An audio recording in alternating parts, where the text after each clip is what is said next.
Education. At this time, will you stand and join me in the pledge being led by a high school elementary student, Miss Madison Winborn.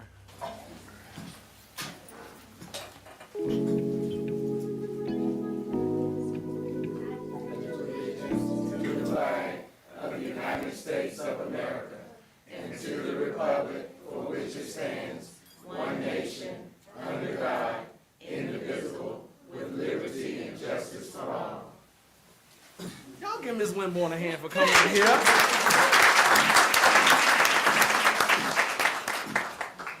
At this time, I entertain a motion to approve the minutes from our regular scheduled meeting on September the 22nd, 2025. So moved. Has been moved and properly second. All in favor state aye. Aye. All opposed? Motion carried. At this time, I entertain a motion to accept the agenda as presented. Motion to approve the agenda as presented. Second. Has been motioned and properly second. All in favor state aye. Aye. All opposed? Motion carried. Moving down to engagements, excellence, student and staff recognitions, Ms. Freeman. Good evening, Chair Hall, members of the board, and Dr. Pratt.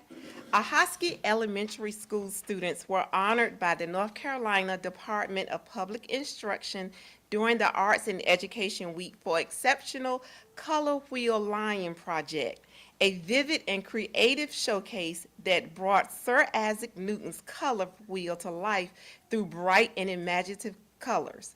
At this time, I'm going to call the students up, Ahoskie Elementary students. When I call your name, please go over and see Miss, thank you. Please go over and see Miss Norman at the table to get your trophy. Alton Brown, Lillian Forehand,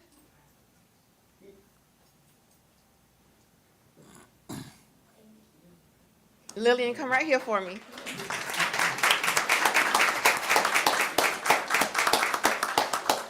Okay, hold your picture up so they can see your picture. Good, stand right there for me. Brandon Jordan, Kenley Liverman. Let's give Kenley a hand.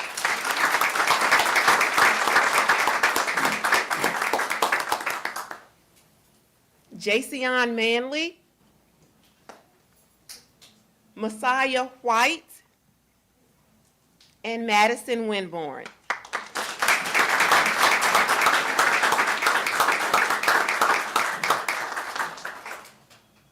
We had 7 students all together, but these are the students that won the awards for their lion creation. Let's give them another hand.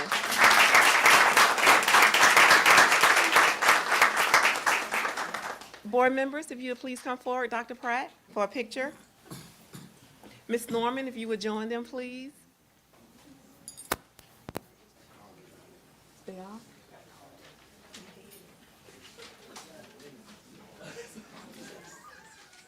Okay, I think some of our students are coming in, so. Ms. Norman, could you get them there?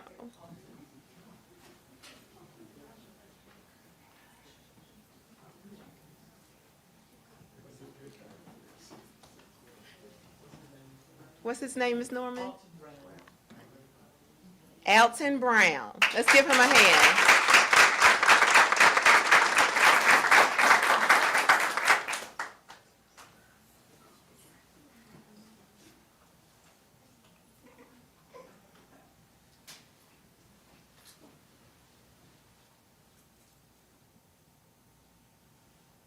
All right, great job, guys. Thank you.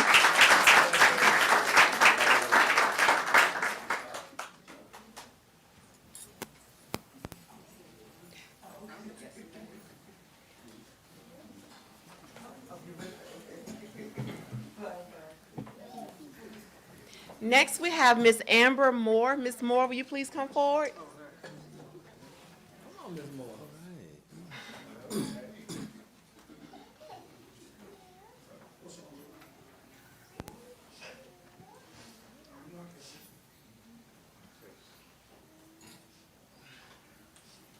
Ms. Moore represented our district as a presenter at the North Carolina Library Media Association Conference, where she led the session, Grooving into High School Spirit, We Are Family, and Soul of Our School. She has also been named the Region 1 2025 School Librarian of the Year, a well-deserved honor.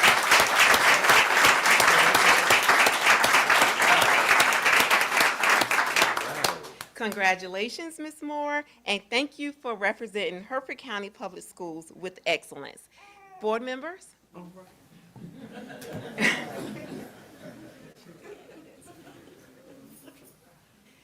Ms. Moore, if she has any family, if you all would join.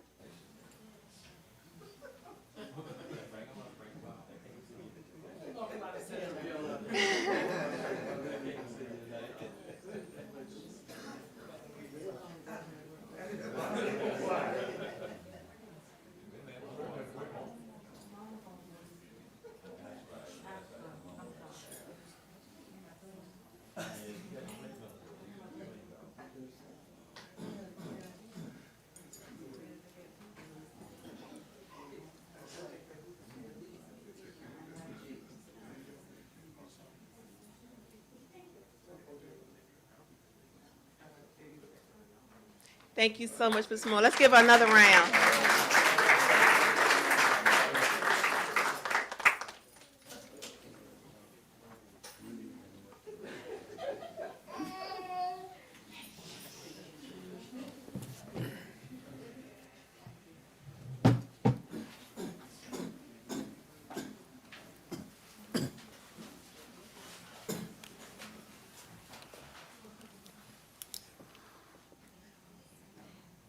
October is National Principals Month.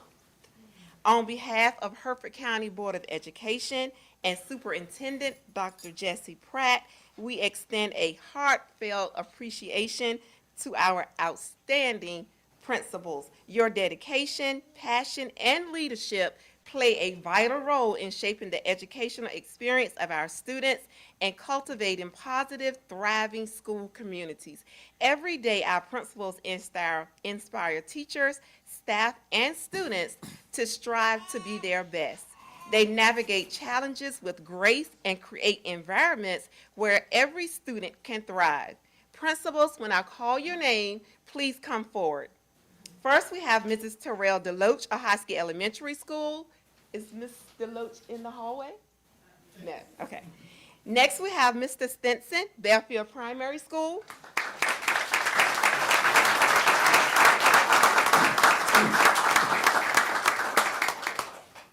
Ms. Smith, Riverview Elementary School.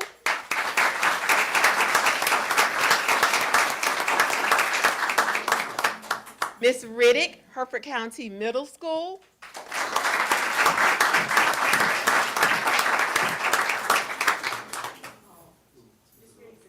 Okay. Dr. Watford, C.S. Brown STEM.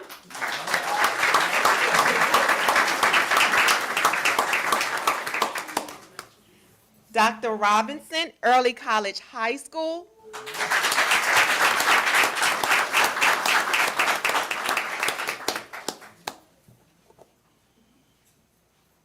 And Dr. Tripp, Hertford County High School.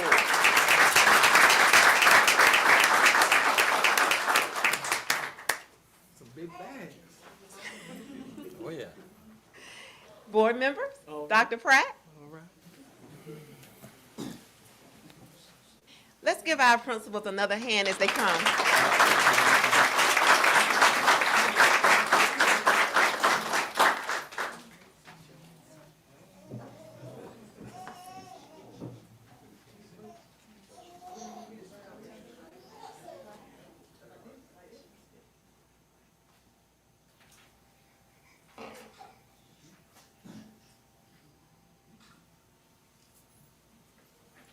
All right, thank you, principals.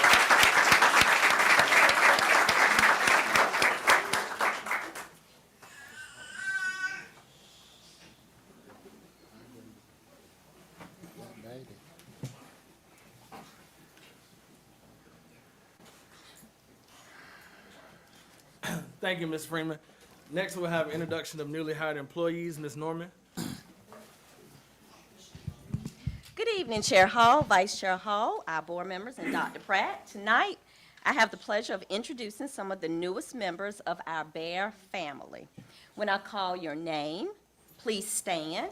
I'll share your position, location, and an interesting fact that you've shared with us. So first, we have Darnisha Cherry.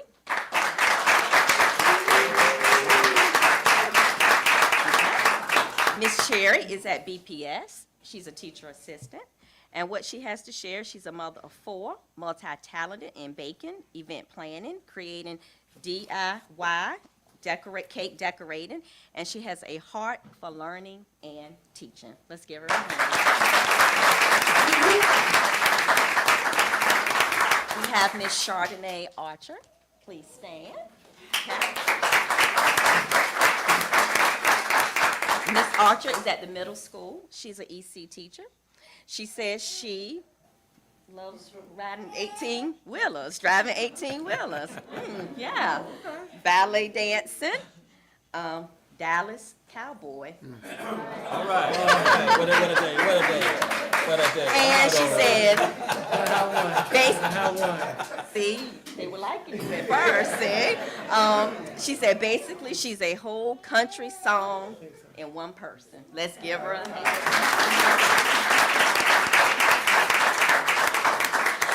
We have Mr. Warren Grigason.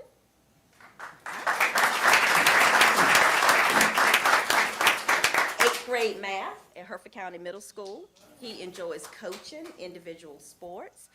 Volunteer artist from the province where he builds giant Christmas displays and is part of a national festival. Let's give him a hand.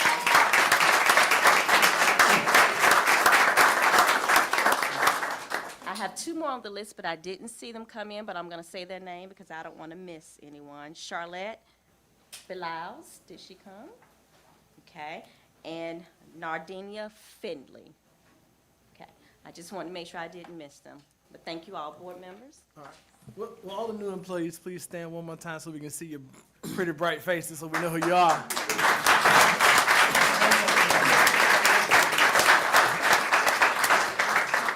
On behalf of the board, we definitely want to welcome you to Hertford County Public Schools. You could not have joined a better family, in our opinion. Is there anything we can ever do for you? Please don't hesitate to reach out to us, reach out to your principals, reach out to the superintendent. We're here to support you, and we hope you're here for the long haul. And again, welcome and thank you.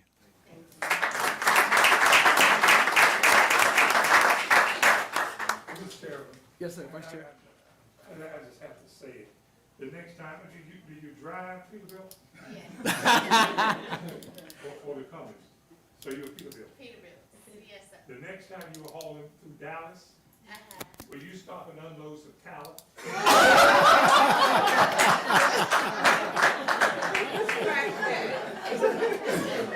It's hard out here for a Cowboy fan. But it's hard. I mean, unload. All the chest. My skills is no doubt. Get some of that cold dust out of their lungs. At this time, we'll have the beginning teacher program spotlight. Ms. Page.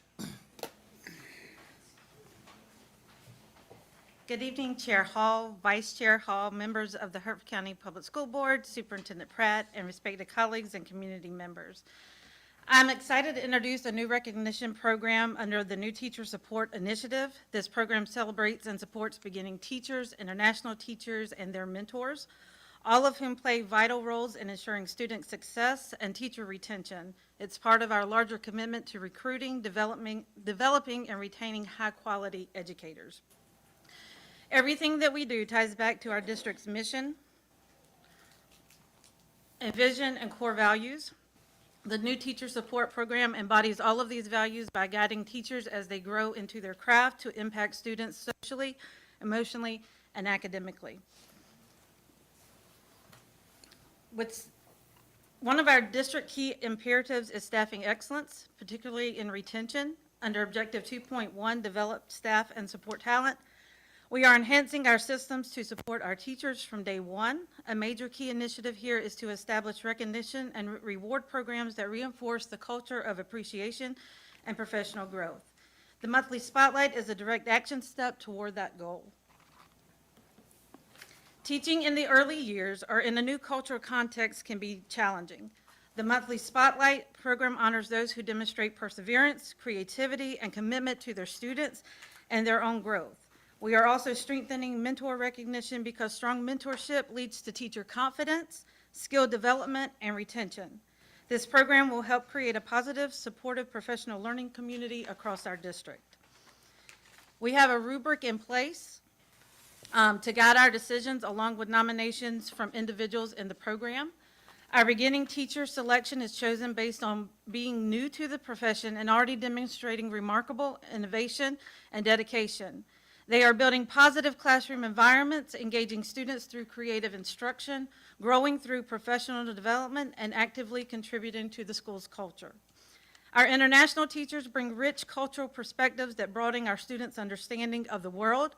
They exemplify adaptability, professionalism, and a deep commitment to the student engagement as they navigate a new educational system and culture. Our mentors serve as the backbone of our teacher support, modeling excellence and providing essential feedback and encouragement to help new teachers succeed. Through their guidance, they foster collaboration, strengthen professional communities, and cultivate long-term growth. Each month, our program participants will work together to select honorees based on criteria such as instructional practice, professional growth, collaboration, and student impact, ensuring transparency and inclusivity in recognizing excellence across all levels and schools. We are also grateful to have community partners, both locally and beyond, who contribute to this recognition program each month. These partnerships help us celebrate and honor our educators in meaningful ways. This month's partner is the East Carolina University Athletic Department. They have generously donated football tickets to the final ECU Pirates home game for each of our spotlight winners and a guest of their choice. Their generosity reflects a shared commitment to valuing and uplifting educators, reinforcing the connection between our schools and the broader community. As I recognize each one, I will ask that you come forward and get your certificate. Our beginning teacher spotlight is Jobert DeModica. I didn't see him, but let's give him a hand. He is an early college high school math teacher in year 3 of the beginning teacher program. He received the highest rating for all the rubric areas. The individual who nominated him stated that students are always learning in his class, and he goes above and beyond, providing tutoring not only to their school, but also to others in the district. His administration said the following: "There's a quote by Baker Mayfield which says, 'It doesn't matter what cards you are dealt, it's what you do with those cards. Never complain and just keep pushing forward.'" These words are the epitome of Mr. DeModica. He works tirelessly to ensure that our students are successful in math. He has helped curate a deep like of math in his classes when many of our students have not always had a positive attitude towards math. He not only collaborates with his colleagues to increase instructional outcomes, also helps to facilitate school culture initiatives, and he serves as an advisor to the chess club and the robotics club. Very well deserving for Mr. DeModica. Our international teacher spotlight that was chosen for this month is Ms. Tamanda. She is serving in her first full year at Hertford County High School as an ELA teacher.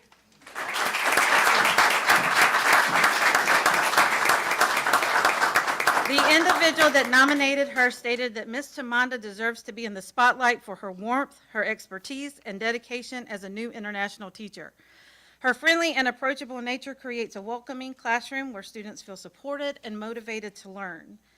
She goes above and beyond to meet individual student needs, demonstrating strong content knowledge and effective teaching strategies that engage diverse learners. Her enthusiasm for teaching is contagious, fostering curiosity, confidence, and collaboration among her students. Her professionalism, positivity, and genuine care for students make her an exceptional teacher worthy of recognition.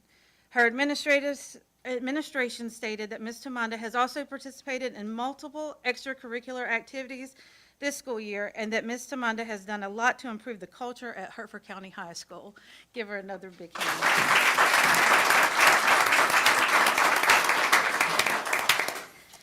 Our mentor for the month of October is Miss Veronica Ford Johnson. She is a Hertford County Middle School EC teacher and lead mentor. Multiple individuals nominated Ms. Johnson, and they stated that Ms. Ford Johnson is a very positive and caring mentor who ensures that all of the international teachers are doing their best. She consistently provides classroom assistance and offers valuable feedback that helps improve our teaching. Her dedication and constant support for both students and colleagues make her truly deserving of the spotlight. She shares effective strategies that enhance instruction and make learning more engaging, while her encouragement and positivity create a welcome and motivating environment. Ms. Ford Johnson checks in daily, offering reassurance and guidance that make me feel confident and supported throughout the journey. As a new teacher in America, her kindness and encouraging words make me feel at home and inspire me to keep growing as an educator. Her leadership, professionalism, and genuine care for others strengthen our school community and exemplify the true spirit of mentorship. Her administration states that she has been a true asset to the scholars and staff of Hertford County Middle School. She has served as a dedicated mentor for the international and beginning teachers, demonstrating genuine care and commitment to their growth. Ms. Ford Johnson consistently goes above and beyond to ensure her mentees are supported, well-equipped, and successful in the classroom. Please give them both a big hand, and Mr. DeMonica. I will share that once tonight is over, they will have their spotlights where they answered some questions for us. They will be published on the Hertford County website.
Be the bar, Ms. Norman. Good evening, Chair Hall, Vice Chair Hall, board members, and Dr. Pratt. Tonight, we are proud to celebrate our October Be the Boss certified and classified staff. The individuals recognized this month exemplify our district's core values, being student-centered, demonstrating equity, embracing accountability, striving for excellence in all they do, and fostering collaboration. In addition, several local businesses have joined us in honoring our employees through a generous donation. Last month, it was Chick-fil-A. This month, it is Subway. Yeah, that's right. We'll start with our certified staff. When I call your name, please go over to get your certificate and your gift bag, and then remain at the front of the group for a group photo. And then we'll recognize the classified. After it's all over with, we'll take pictures and then remain just for a few minutes so our board members can recognize you with comments. So the mission and vision of Hertford County Public Schools: foster a safe and nurturing environment that serves all students and families through quality education, diversity, and innovative opportunities, ensuring graduates are globally competitive and equipped for success. The vision is to cultivate today's mind, impact tomorrow's leaders. Here's our portrait of a graduate that we want all our students to exhibit when they graduate. We'll start with our PBS, Glenda Walther, second grade teacher, all subjects. Let's give her a hand.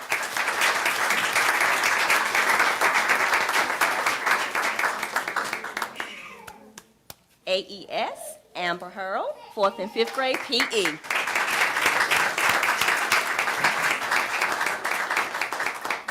RES, Miss Erica Taylor, third grade math and science teacher.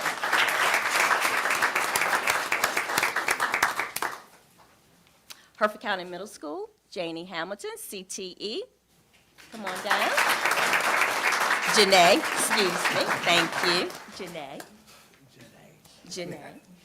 CS Brown, Miss Loretta McCullough, Social Studies.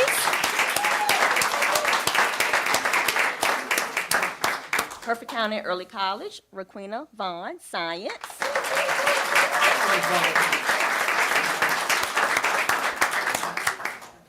And then we have Hertford County High School, EJ Tumanga, 10th grade, English.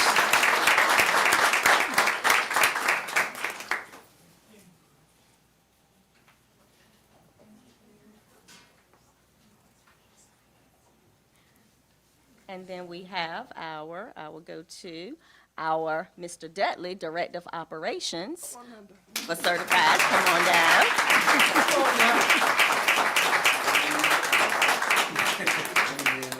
Ain't nothing wrong with that, ain't nothing wrong with that. Help Mr. Dudley, y'all. We gonna give you some help. We gonna give you some help.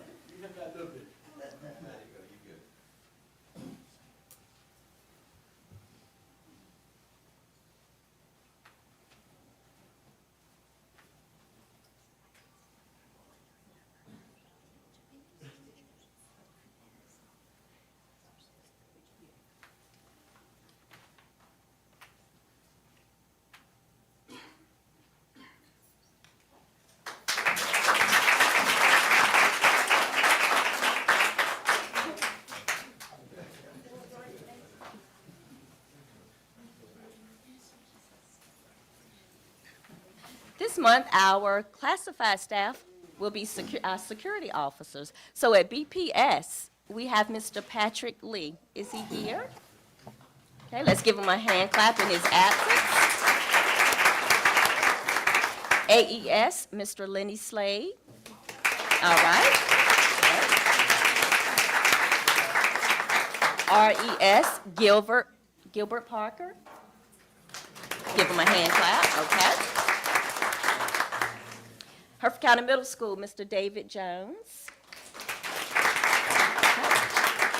CS Brown, Grady Newsom.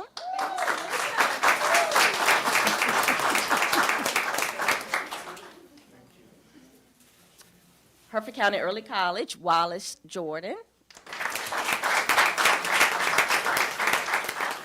And Hertford County High School, Lieutenant Isaiah Williams. Did he come tonight? No, he didn't come. Okay.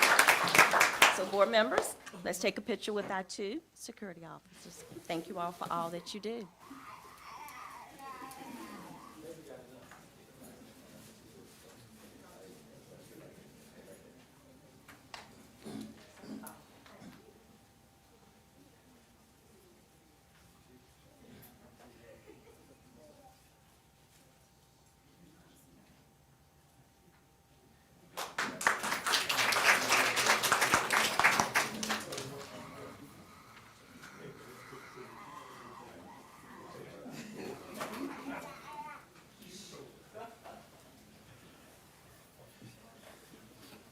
Will all of our spotlight winners stand along with our Be the Bar for certified and classified employees? Will you all stand one more time for us? Let's give them all another hand.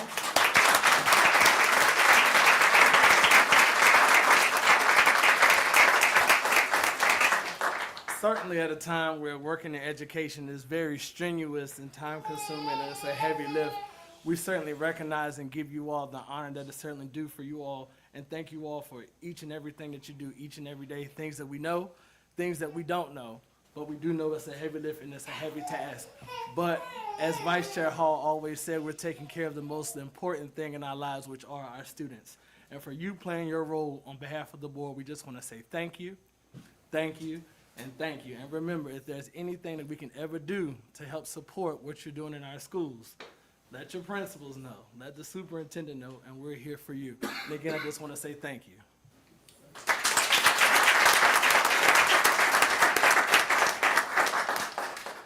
At this time, for those who may need to leave, we'll take a brief recess, but you are more than welcome to stay. But this time, if you need to leave, you may do so at this time. Now, don't everybody leave at once.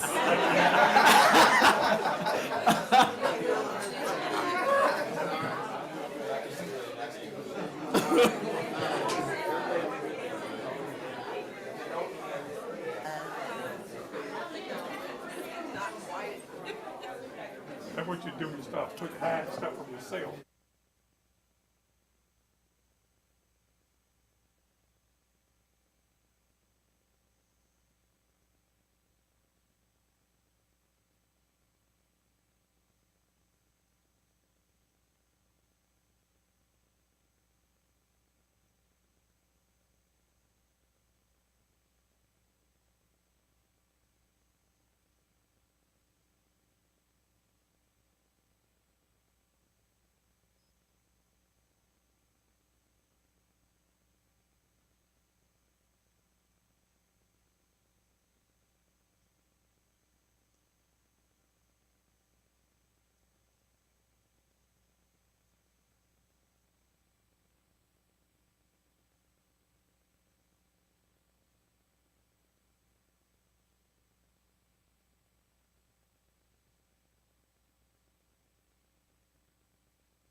Public input? All right, moving right along. There are seats in the front row for anybody need a seat. Moving to academic excellence, the 25-26 literacy intervention plan. Ms. Pate? Good evening. Hello. Good evening, Chair Hall, Vice Chair Hall, board members, and Dr. Pratt.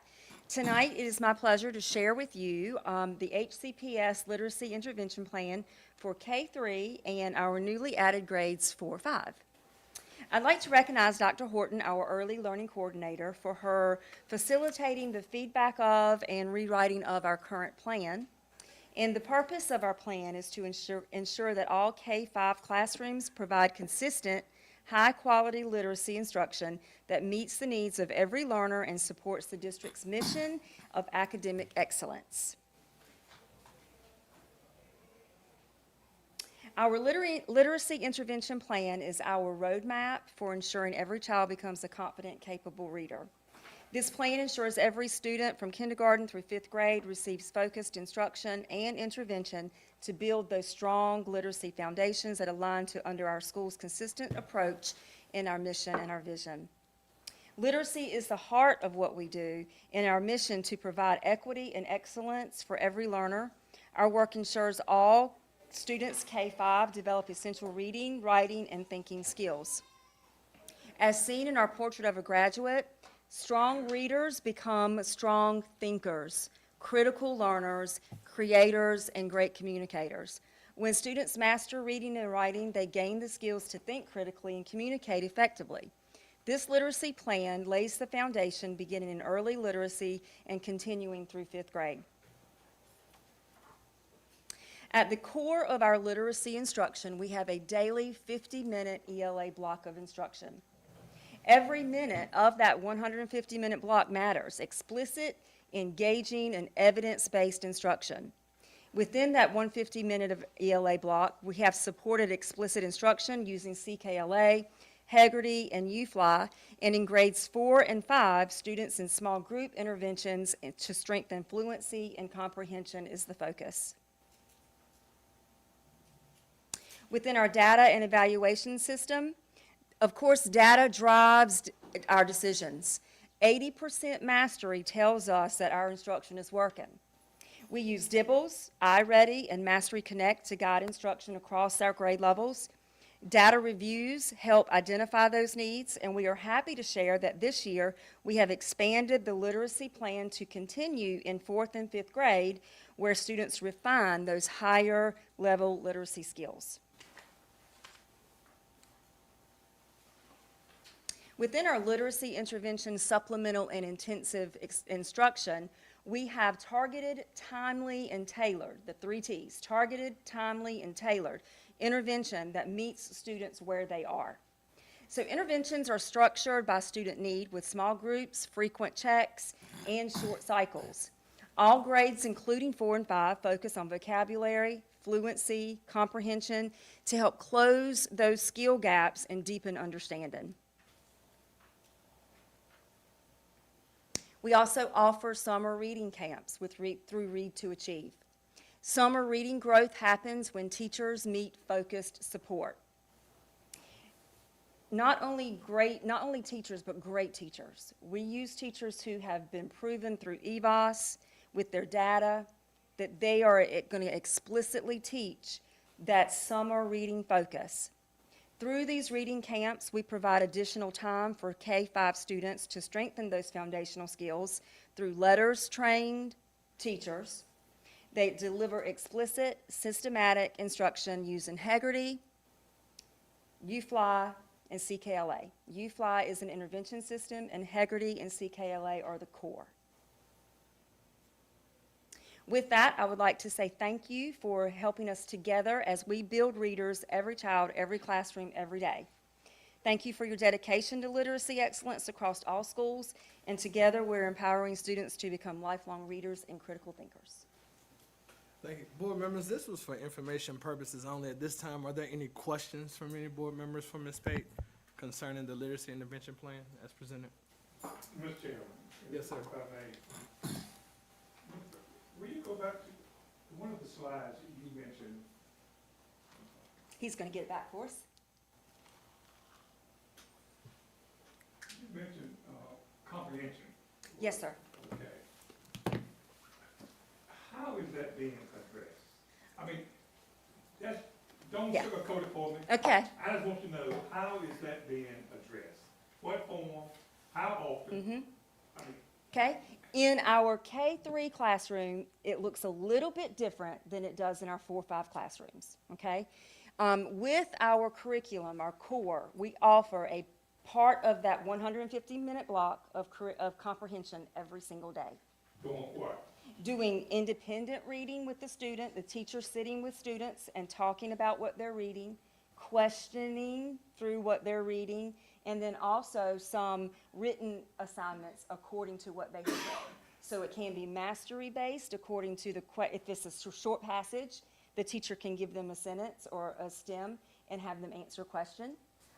Anything that we teach the strategies for comprehension to, especially when we get in the 4th and 5th grade, where it may be a strategy as simple as read a paragraph, cover it up with your hand, think about what you read, and now talk about what you read to help teach those thinking strategies as you read with comprehension.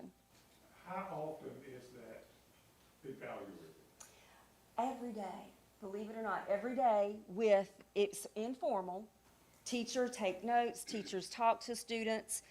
There are formal assessments, we call them formative assessments, and that's to help inform our instruction for the weeks or the days to come. Those formative assessments are given at least once a week. but exit tickets are normal every day in every subject before you move to the next subject. There's some sort of comprehension check, a quick check.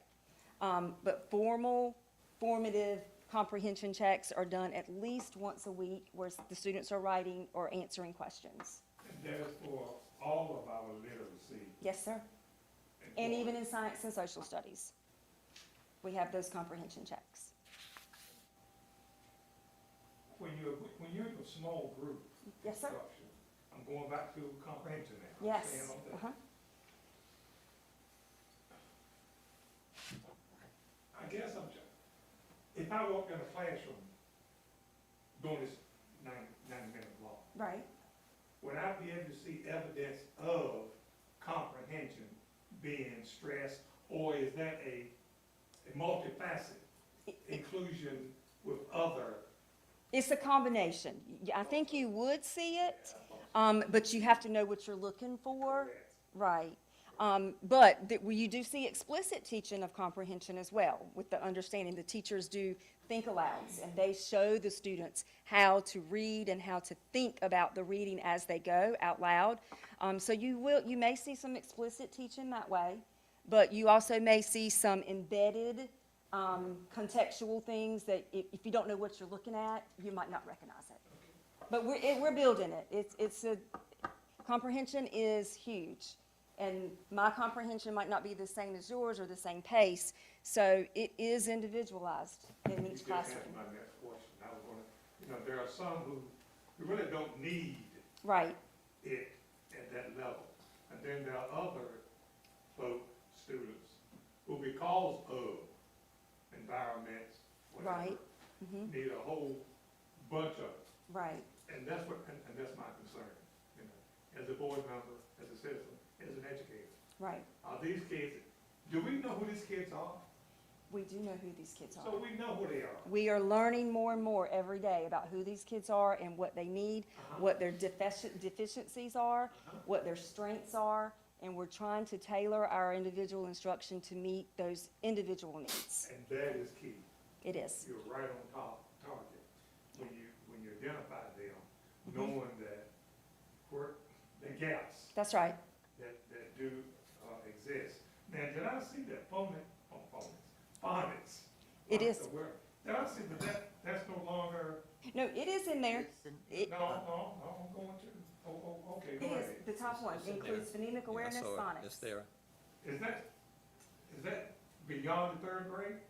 It is if it needs to be. We do have pockets of I students. thought I said, We do. You saw that correctly. yeah, I saw that. Yes. Yeah, I said that. K3 has a phonemic awareness core content that is taught. Okay. 4, 5, Not. it's embedded, but we do go back to those students who the data supports needs that intervention. They're on a tiered level.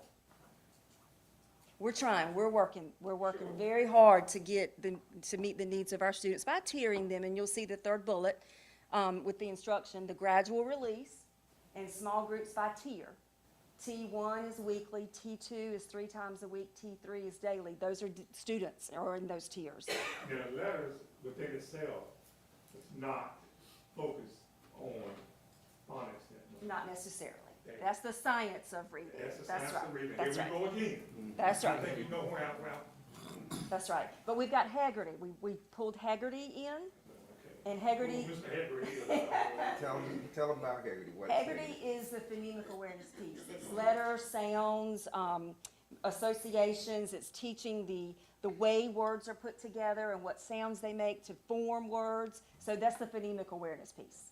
I'm just concerned that with all the efforts that our folk are putting in, the principals, and everyone else doing those 5-10 minute walkthroughs that I read about a lot about. I'm just not sure with all that effort, with all these other things that's piling in. Everything I've seen, comprehension is where we fall short. It's not only here. Right. That's right. That's right. It's across. You know, but I gotta talk about here. That's right. And until we get a handle on how to do it, Systematically. when to do it, who to do it to, That's right. how often it's done to, I'm not sure we're gonna get there. Yeah.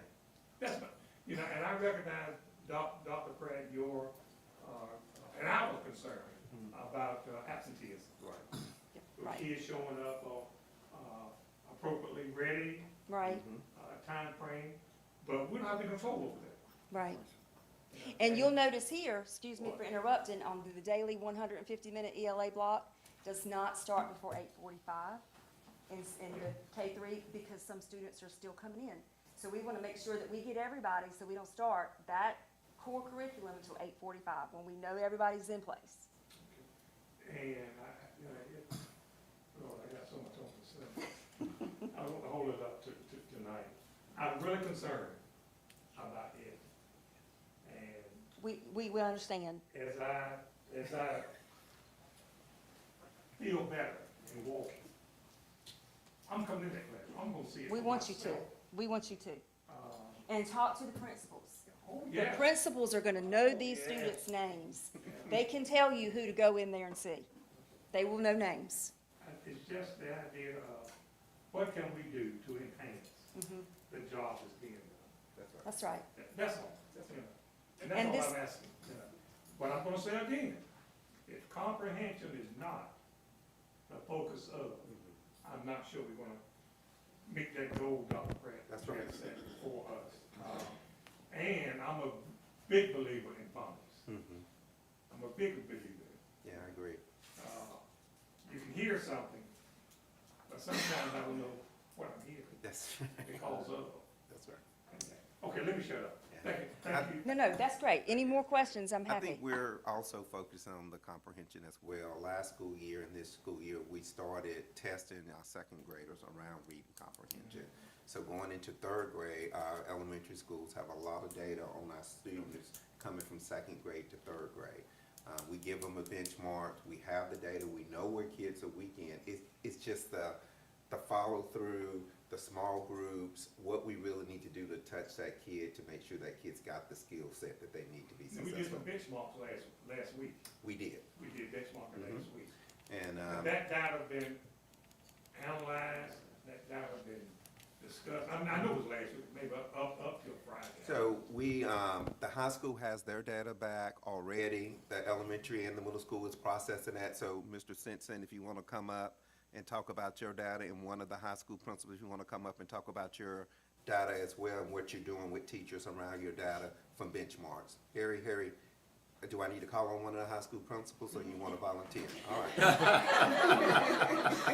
While they're coming up, I will tell you. That's wrong. So we do a lot of progress monitoring and fidelity checks with our data. So with our second and third grade, we are tailoring our second grade instruction so that it kind of mimics our third grade.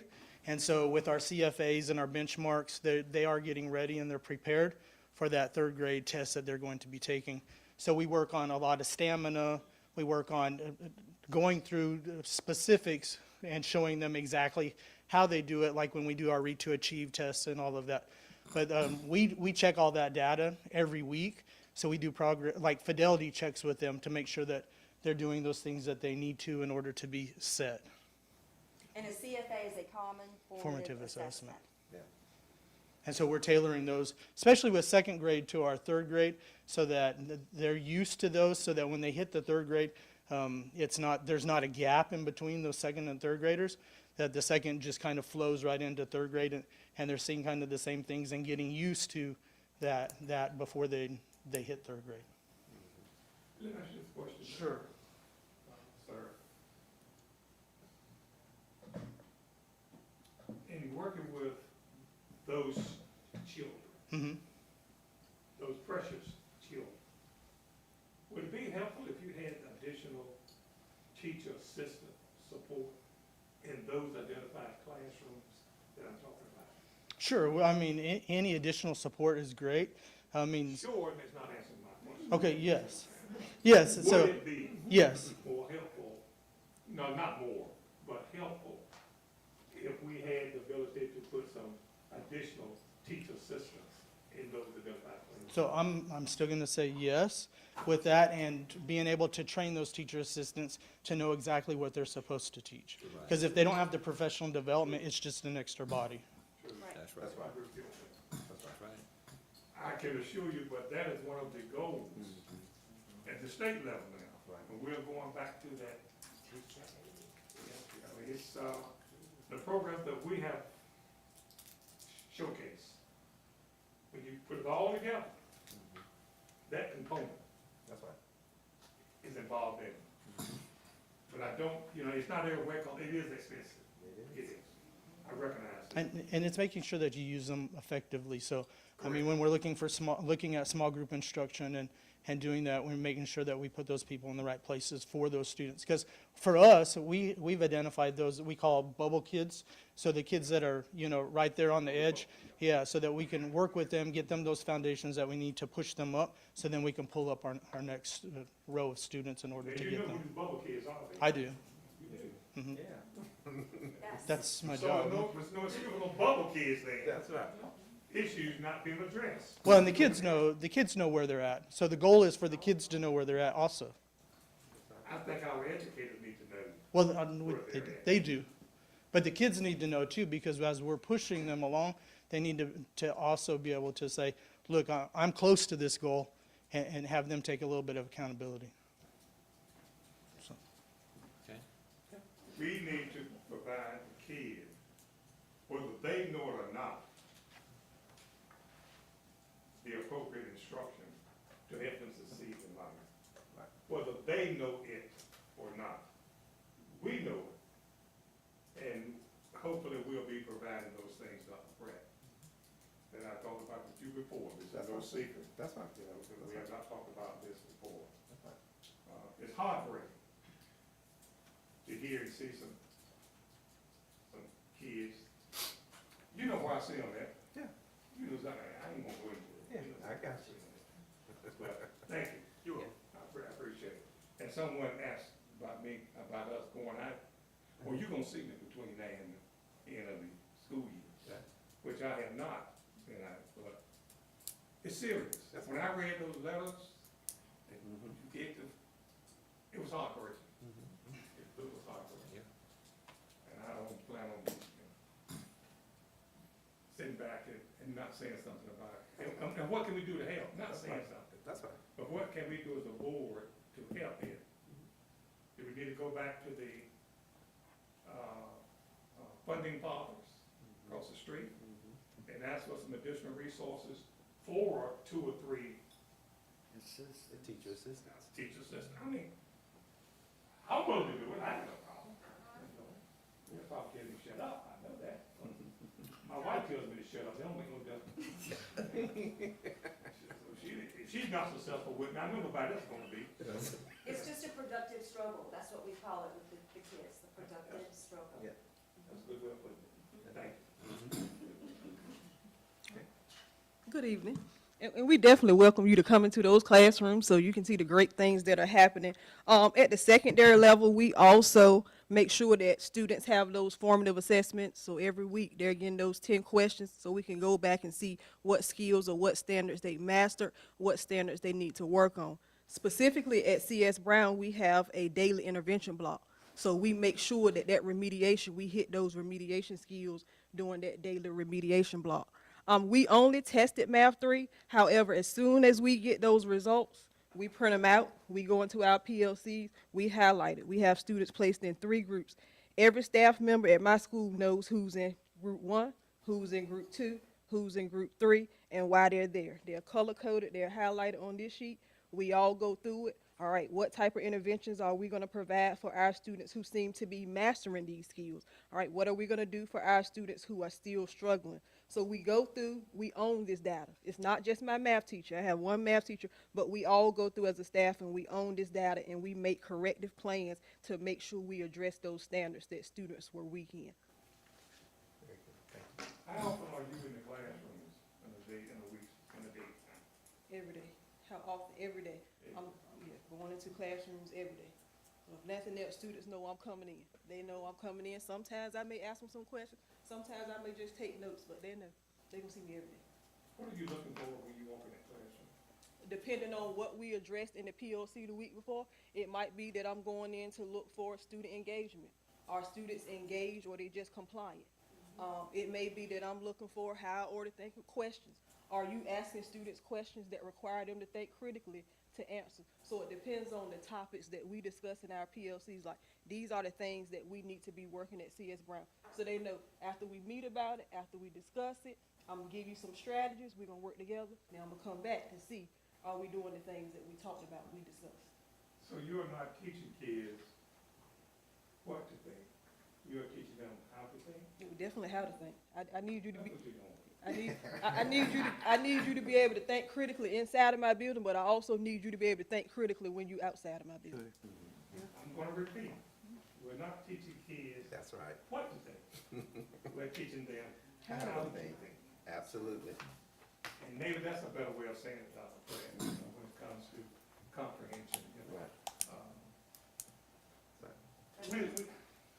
It's so, teaching has changed so much over the It years. has. It really has. And I recognize that. My last class had 52 kids in it. You know what I was told? You either teach them. But that was in the old days. Those days. That don't work today. But, thank you so much Yeah. for that. But I know being in that classroom, Matters. people knowing that my supervisor's gonna come in here Mhm. and check and see what's going on, keeps people, on task. That's accountability. They know, I'm coming to check. Okay, we're on the same. We're gonna get there. All right, before let me shut up. All right. I'm just asking, I want to see her color code. I started asking what I would. You don't mind. I'll tell you, that color coding starts in class in kindergarten. Mhm. That color coding, the yellow, the blue, the green, the red starts in kindergarten, that early literacy. So those colors, Yeah. hopefully they change over time. But a red student who's a red student at the beginning of the year, we want them to be yellow by the middle. We want them to be green by the end. So by the time they get to these, Dr. Watford, we need to see more blues and more greens and less reds. I see one red on that page. Mhm. That's a beautiful thing. And that's a process we use across districts. So regardless if our teachers move from school to school, it's the same process in analyzing our data. So if they decide they want to move from elementary to middle school, it's the same process. They don't have to relearn anything or learn things differently. They're doing the same process when they analyze those data and break that data down. And the expectation is the same from all our schools as well. Mr. Deloach? Thank you.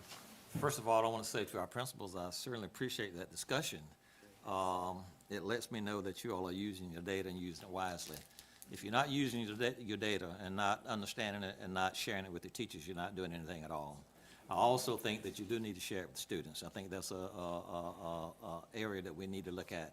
It's very encouraging when a student comes to you and says, I need to do better on this, or I missed this by so many points, or what do I need to do to do better? That's so enticing to a teacher. I mean, it reinforces what you've done. But my question, Ms. Pate, is this. We heard the discussion on comprehension, and I certainly believe and agree that you're saying that comprehension strategies are embedded in every lesson. Now, I think you said, and I certainly agree. I don't have a question about that. My question is, since we have so many new teachers in the system, what are we doing for our teachers? Because our teachers don't come with those skills that we're talking about.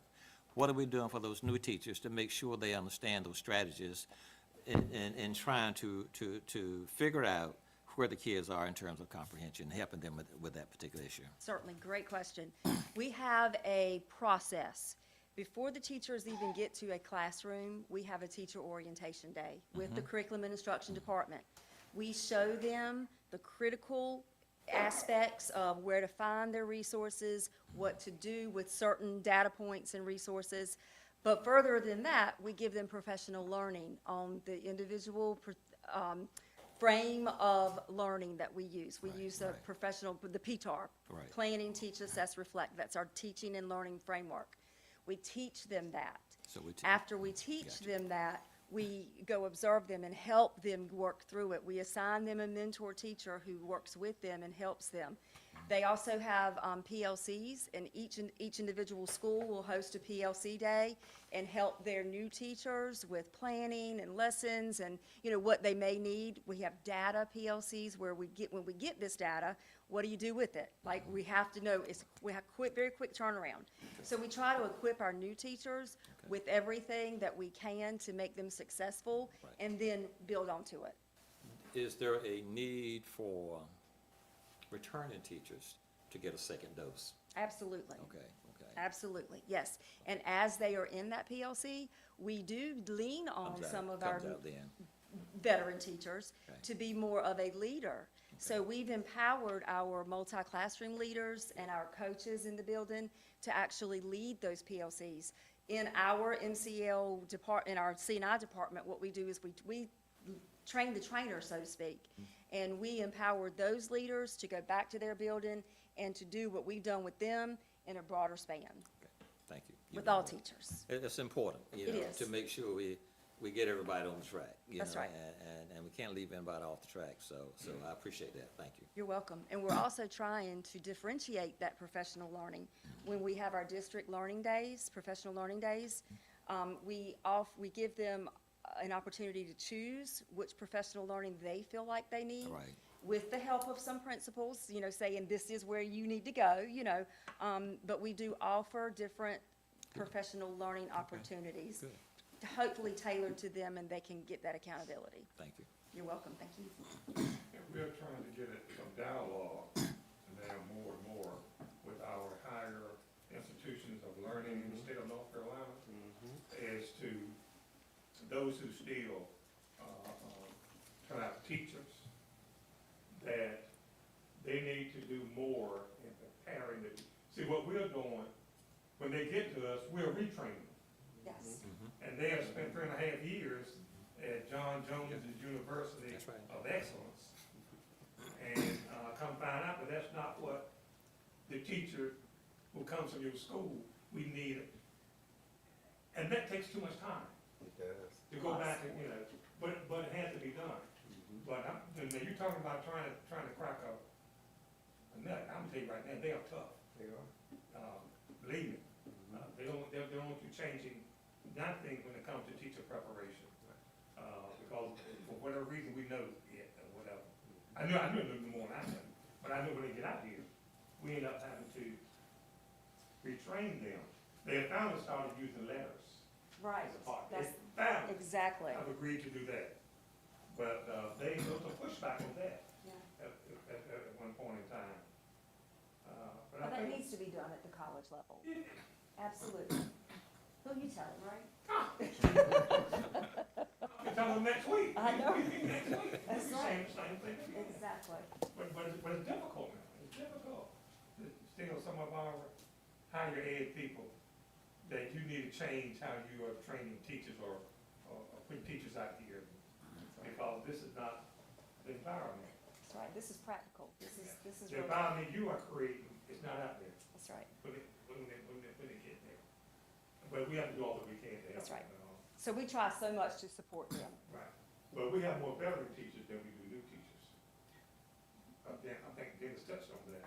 What we're doing for them. There are more veteran teachers now Yeah, we did. than there are first year teachers or whatnot.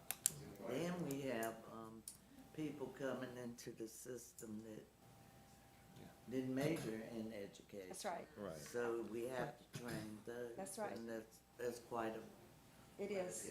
They go through a rather intense orientation before their first day in that classroom, Yeah. through us. And if I can, that was going to be my question, Ms. Porter. And Ms. Norman and some others who know this, how long is practicum now? And in some situations, it's not required. So it is really it's our responsibility now to take people that want to go in the profession and train them. To go back to what Wendell was saying, the schools are not doing that. They're dealing with theory and whatever it is they're dealing with. But we need somebody to deal with practice, the practice of teaching. It takes teachers time to learn to be good teachers. Yeah, And you can't do that unless you're in the classroom. that's right. had that conversation with two principals last week, I believe, about carving out time to do exactly that. Yeah. Because if you don't, we're still heading in all different directions. That's right. They don't know what to do. So we have to provide that structure during the day, during their planning period, to teach them best practices they need to be implementing in their classroom. The bottom line is, Dr. Pratt and my fellow board members and fellow educators and citizens, we got to get better at what we do. That's right. Yeah. Bottom line, That's right. we can bring up every excuse in the world, That's right. but the bottom line, we got to get better at what we do. Because there's another group out there that's eating us alive. Suppose we had gotten public education $430 million to spend this year, Right. right now. That's right. We'll be some happy campers in this room. 400, and I wouldn't be talking about whether or not we had money to hire teacher assistants. But there's a group that got that money, $430 million. Well, nothing said, That's right. passed it and went home. And by the way, they won't be back until, we think now, November. I think it's November. late 17th. November. Yeah. And probably won't be a vote on anything this year, Yeah. per se. And you know what I'm saying. I'm not against it. I'm just for, treating us all the same. And there's no doubt about it. Funding makes a difference. That's why hopefully they will get rid of ADM funding and fund based upon the need of a school district. Not how many, the average yellow membership.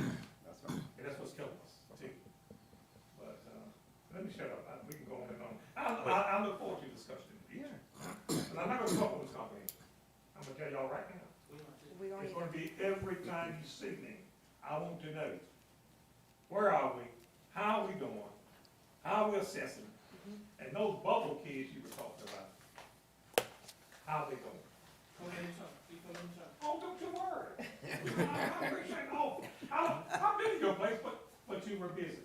And I don't believe in interrupting people at work. Me either. I don't believe in that. I can always be, I have caught you in between a couple of, but I've been to your place. I do. And I'm coming to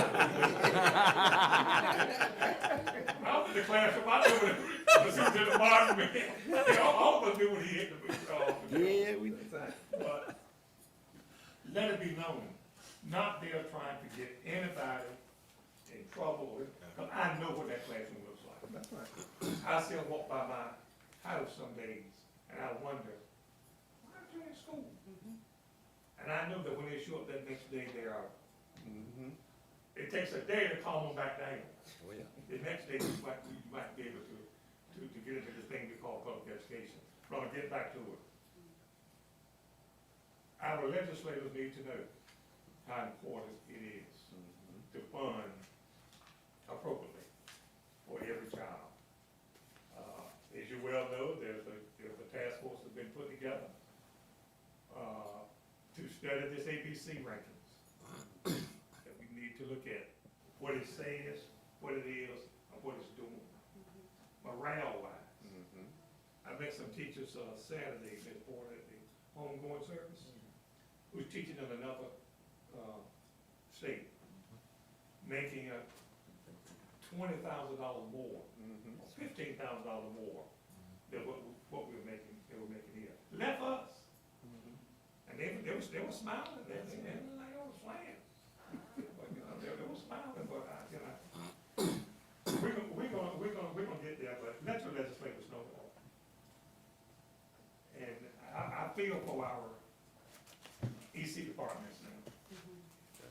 As you know, they're talking about putting that division somewhere else. Correct. On the national level. But the focus, here we go, is being taken off what's good for kids. Now, let me shut up, I swear I'm not gonna say anything else tonight. Board members, any other questions concerning? One thing I think we need to do from time to time is listen to each other, because the high school principals need to sit down sometimes and just talk about high school students. what are you doing that I'm not doing? What are we doing that I'm not doing? The elementary school teachers need, principals need to do that. But also in your school, we got some pros out there that can help some of these new teachers and some of these teachers that have been teaching for a while that have kind of lost their way.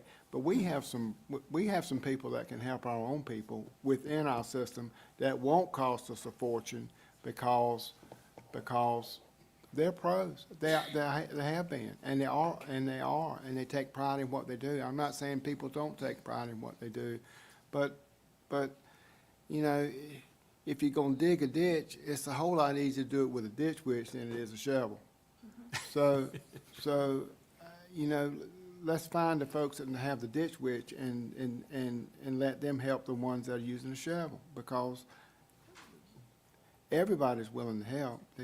Sometimes we just have to listen and know who knows best, because you know what? We'd still be riding horses if it weren't for, somebody that was thinking outside, thinking out for the new box, Mr. Hall. Yeah. Well, thank you for listening. We had a good conversation around our literacy improvement plan, and we always welcome conversation, so thank you. Thank you, Ms. Pate. Thank you. Good conversation. Mental health report and specialized instructional support personnel, Dr. Alman. All right. Good evening, Chair Hall, Vice Chair Hall, board members, and Dr. Pratt. I'm going to take a brief moment to walk through our mental health plan. The mental health plan was submitted based on information for the 2024-2025 school year. As always, we start with our mission and vision. I love to say that the Department of School Support and the work that we do with regards to our mental health for our children really foster a safe, nurturing environment, which is part of our mission statement. Everything that we do is very student-centered. We're the undercurrent of how we cultivate today's minds to impact tomorrow's leaders. Guess I need to use the clicker. Here we have our portrait of a graduate. This slide talks about our focus and strategic alignment. As you know, all Hertford County students are served with targeted supports. Ms. Pate just talked about some of them with regards to the literacy component, the academic, but we also do that for those at risk for social, emotional, or behavioral challenges. We plan to, we strive to promote student well-being, resilience, and academic success through integrated mental health and SEL supports. Here are some of the expectations from the state's mental health plan expectations. They include conducting local needs assessments, aligning our plans with the MTSS framework, and then having a community-integrated, comprehensive approach to social and emotional learning and mental health services. We're able to do that through some of our community partners like Albemarle Regional Health Services, Roanoke Shawan Community Health Center, and some of our other community agencies. On the next slide, you see.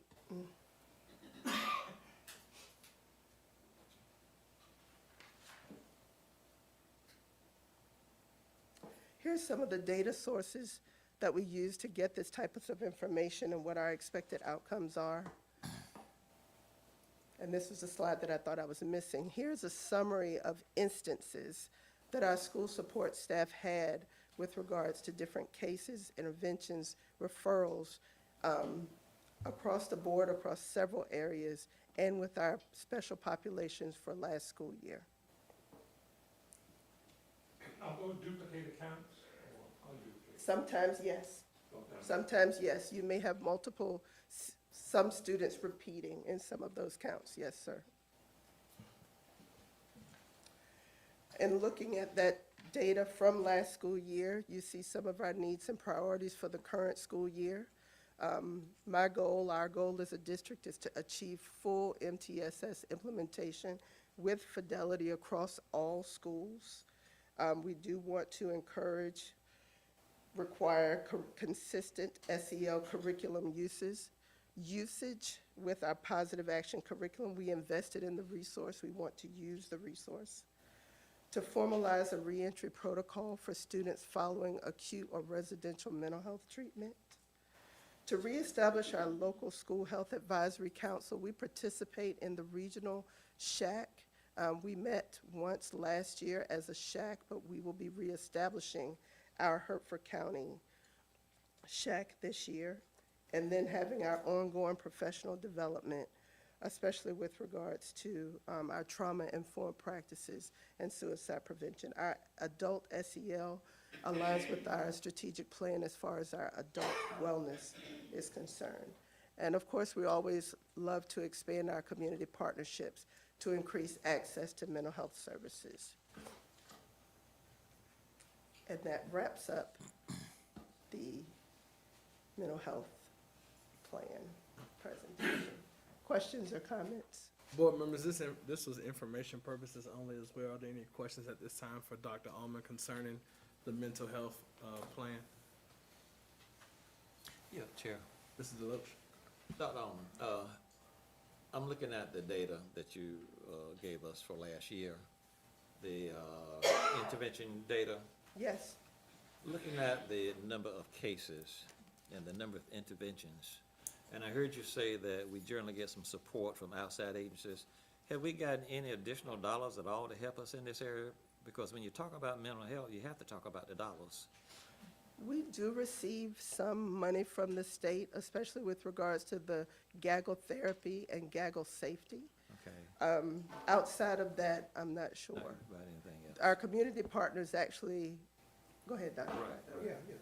Right. Our community partners like Albemarle Right. Albemarle Regional Health Services and Roanoke Shawan Community Health Center are supportive partners. So we do most of the referrals to them, Yes, basically.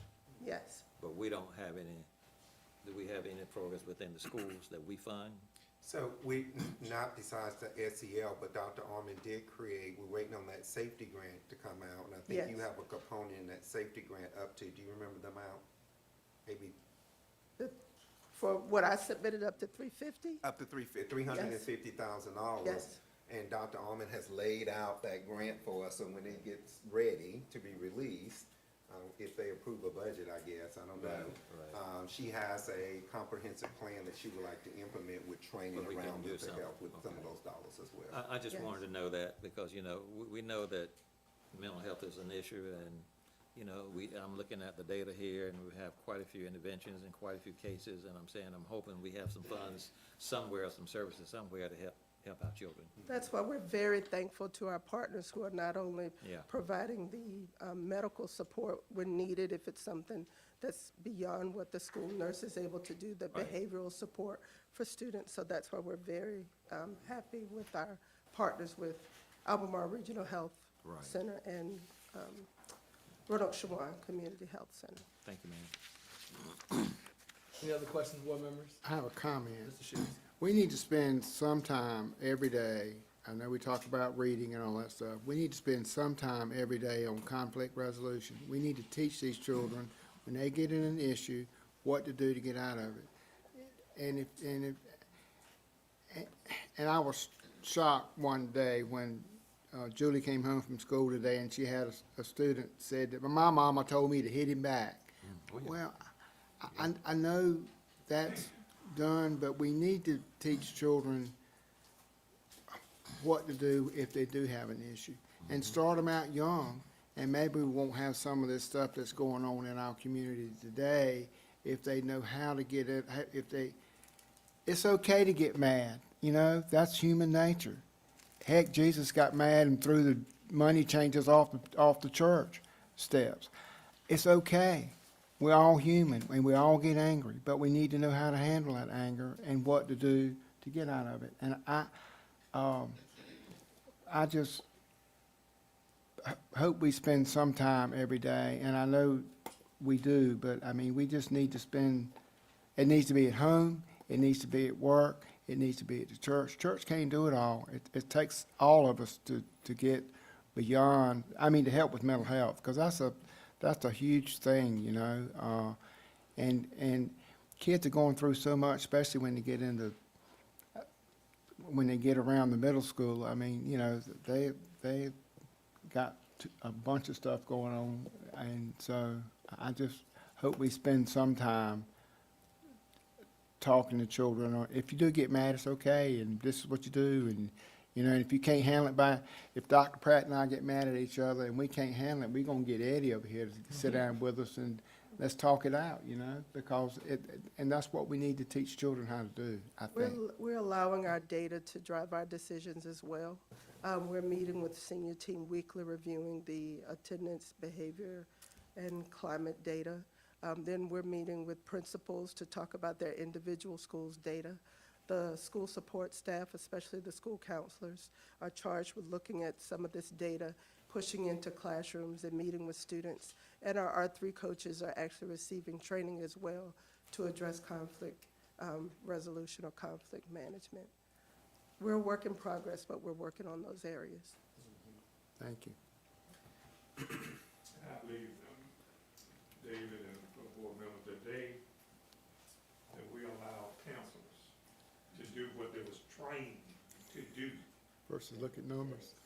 it'll make a difference. Instead of all this other stuff that because of, we place on counselors, you know, to be able to do. That's why I say again, we need some funding here, because counselors are not trained to do all this other stuff that, and they're doing a great job. But, you know, I think we all know what I'm talking about. And when you look at the numbers, you know, what you showed us on the screen, then anyone can look, you know, and look at the data and see that it takes money.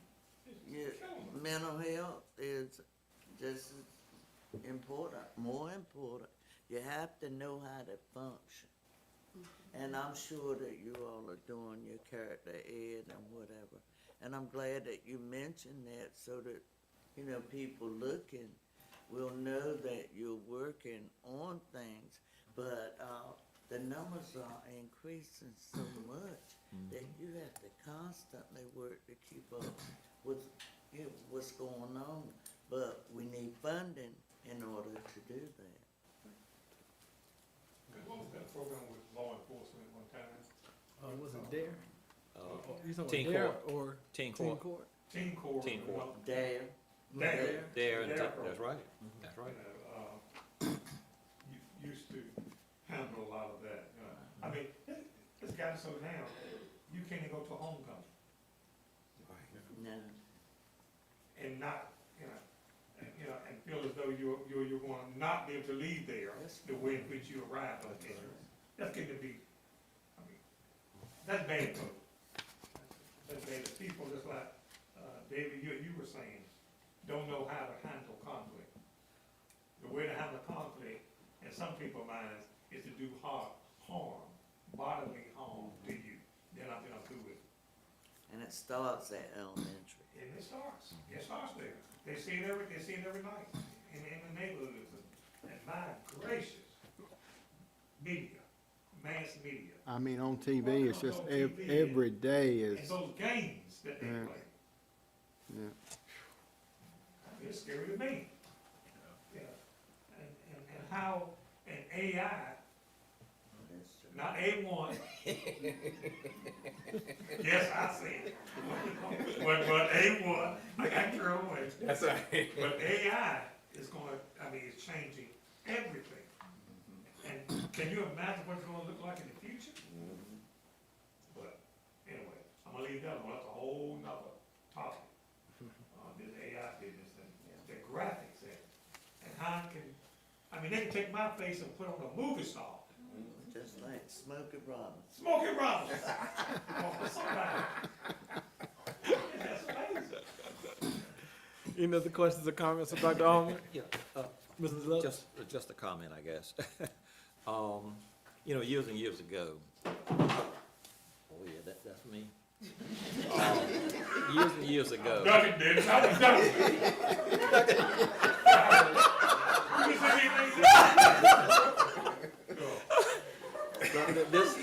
This before our time, some of us anyway. Every teacher had to teach character ed, Yeah. conflict resolution. But note, school systems were not pressured then under the pressures that they are now. Accountability. Where would you put it now? How can you, where is there time to put character ed? Where is there time to put conflict resolution? Yeah.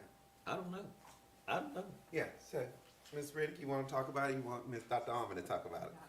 Okay. Oh, Ms. Riddick, come join me. Oh, I brought up a When we good talk question. about embedding SEL curriculum or even character ed, we talk about the fact that we have our opportunities to do gatherings when we start our classes. That's an opportunity to touch on a topic and have all of our students included to have a voice in that topic. It's for the teacher to provide instruction, for the students to actually respond. When we're actually exiting our classrooms, when we have our academic exit ticket, we can also address some type of SEL moment in time, whether we notice that there's a need for responsible decision-making, whether we notice in our classroom where there's a need to address self-awareness or social awareness. We can do that as part of our exit ticket when the students are exiting the classroom. I mentioned earlier about the counselors pushing into classrooms. When the teachers have noticed that there's some type of behavior occurring in class, well, the counselor needs to address that. So there's time that we can build into that. Ms. Riddick, anything you want to add to that? So schools participating in professional learning, I think, the last 2 summers, and they had to implement at least 3 of those practices. I think we're The at 3. equity center practices, The equity yes, as center of this year, it's practices, 3 of which them. is one of those, One of those. okay. right? I think, what was the, give me the other 2, feedback? Was it Well, it feedback? depended on the principals. They had an opportunity to select their additional 2 equity center practices. Some of them, y'all want to name out some of your, Dr. Watford? What are your 2 equity center practices? Yeah. Gatherings were last year. Academic and personal check-in, the norms and regulations. Right. You see that? Equity center Center practices, such as gatherings. Okay. So it's not built into the curriculum, it's done during the times that teachers have to intervene with kids, basically. In the middle school, years and years ago, it used to be a part of the curriculum. And I want to say that's a And yes and a what did they no. call that, Mr. Deloach? We had that Middle conversation. school concept. Middle school concept, That's what it was what we called. call AA, right? Yeah, you're right. Advisory. We just had that I'm not saying we conversation need to last do that, Thursday. but I'm saying it was a time that when teachers did that. Yeah. Yeah. But there's, you know, I guess we need to do that.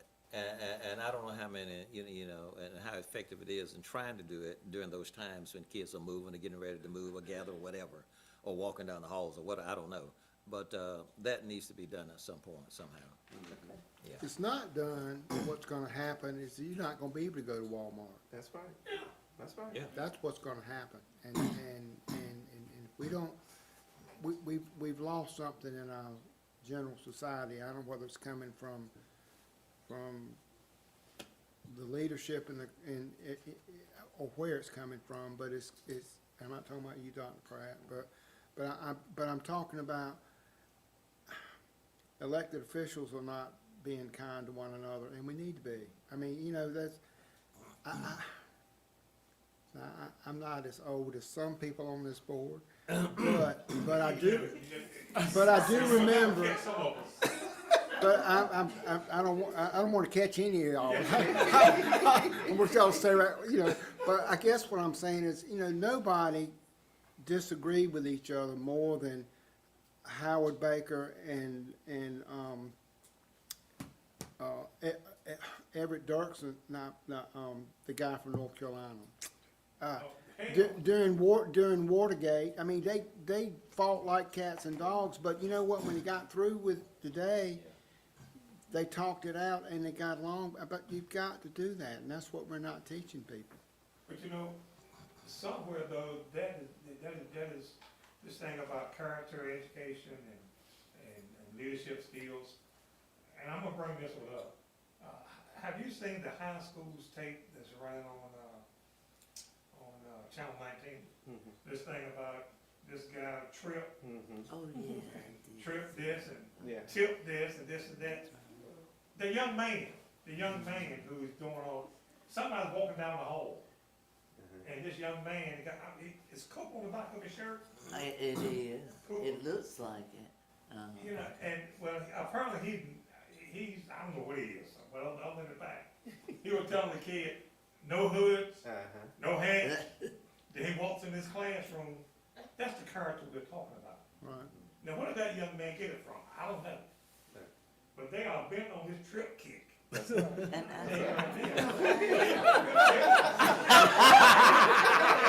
We know where to get it from. Oh, he got it from his own. Yes, I do watch TV too. And I do watch, when I was kids, That's right. I'm going way. That's right. And That's I'm right. just saying to myself, maybe another child will see this. That's right. Sure. they take your hood off or something, Yeah. you know, when They they. gonna have this trip, I want on a trip. That's They right. said, "Now, I'm saying, what is this? I was looking for the other trip. I was looking for, what is this? But this kind of way, that's what I'm talking about. It's not that we don't have it, we don't have enough of it. Yeah. So, Yeah, let me shut up. And it's everybody's job. yeah. Everybody's job, Everybody's job. But this kid, now, have you seen it? Have you seen it? You know what I'm talking I about? I haven't seen it. You say, "Man, this kid now, what he is, I mean, he must be principal in the school, I don't know. I don't know what they do and how they do it. I know one thing, hats are not allowed. And if the trip comes back over here, That's right. you know. And then there's a whole bunch of them up there, whole slew of them. Singing a little song or whatever. That's what I'm talking about, that's the goodness of what we have, that's what we're always, it's not every child, it's not every child. They gotta get some good mental health, myself. I can tell every day. That's why I stopped watching certain programs on TV. Certain news shows I turn off. So I can't buy another TV, I don't kick 2 or 3 of them in, you know. So I can't buy more TVs. But, our kids are doing, under the conditions, they're doing well. They just need guidance, like they're getting. I'm gonna leave that alone, his trip kick. Whatever, something with that, I keep getting that. I had nightmares on that thing one night. I was running through my head. Any other questions, board members, for Dr. Almond? Thank you, Dr. Almond. Let's move on. We're having nightmares, let's move on. School improvement plans, Dr. LeGrand. Good evening, Chair Eddie Hall, Vice Chair Wendell Hall, Board members, Superintendent Dr. Pratt, friends of Hertford County Public Schools. It is truly an honor for me to stand before you tonight and share with you the hard work of our principals and our school improvement teams as they have been working to cultivate today's mind to impact tomorrow's leaders. What I have before you tonight, item number 1, is our school improvement plans. And I would like to bring them before you tonight just for the opportunity for the superintendent to make a recommendation. They be before you for public comment for 30 days. Board members, any questions concerning the school improvement plans? Not unless there's something different than, really different than what we've been doing. I think the only difference here is you have a stellar group of 7 leaders who are working hard. Everything you talked about here tonight, please know that they are up for the challenge. I have spoke with each of these leaders personally about their plans and the work their team is doing. They are committed to our MTSS core model. They are focused on academics, attendance, behavior, and climate. And I am excited for the work and the challenge ahead, and I believe in each of them and the work they're going to do with their team. That's all I have to add. Thank you. Again, board members, these plans will be out for 30 days, and then we will vote on them in our November meeting. All right, if there are no questions, moving on to district improvement plan, Dr. LeGrand.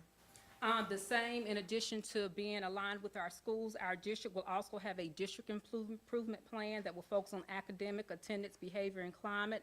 All plans will be posted once approved on the, for your public comment, will be on the district website, on the district and school improvement plans with a survey to collect public input.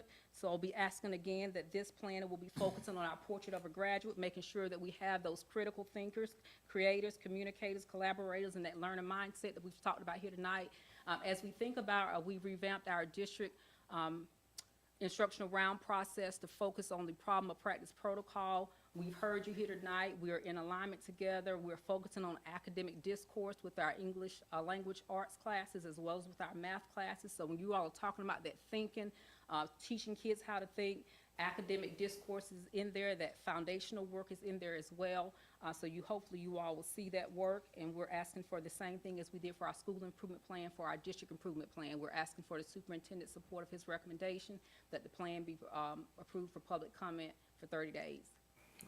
Board members, any questions concerning the district improvement plan?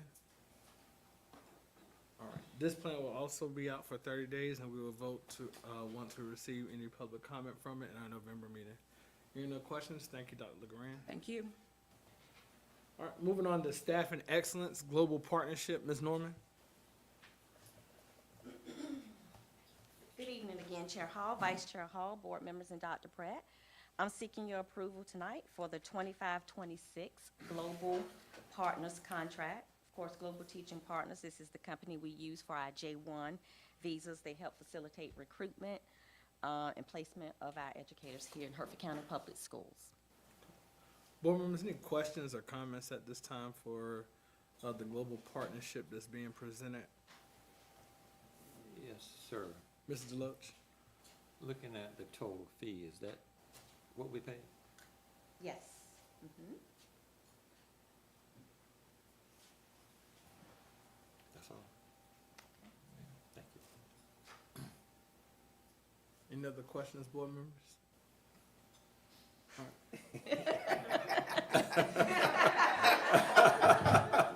Ms. Norman, with the global partnership, how many teaching vacancies do we have? So this amount covers 27 teachers. All right, and Okay. and outside those 27, will there be any vacancies outside these 27? So we currently have 3 vacancies in the district, Okay, BAN, EC, and JROTC. okay. All right. If there are no questions, board members, at this time, I entertain a motion to approve the global partnership contract as presented. I make a motion at this time to approve the global partnership as presented. Has been motioned. Do I have a proper second? Second motion. Has been motioned and properly second. All in favor state aye. Aye. All opposed? Motion carried. Thank you, Ms. Norman. Thank you. Moving to operational excellence, policy update, revisions of board policy, special update. These items will be for our approval on tonight, board members. Ms. Norman? So good evening again. I'm seeking your approval of the special policy updates. These policies were out for 30 days for public comments. We received 2 or 3 comments, such as good job, I approve, and just seeking clarification on a word understanding. But other than that, and then there was a modification of 4120 of the original that was posted. So these are up tonight for your approval. Any questions or comments, board members? Hearing none, I entertain a motion to approve the policy updates of the special update as presented by administration.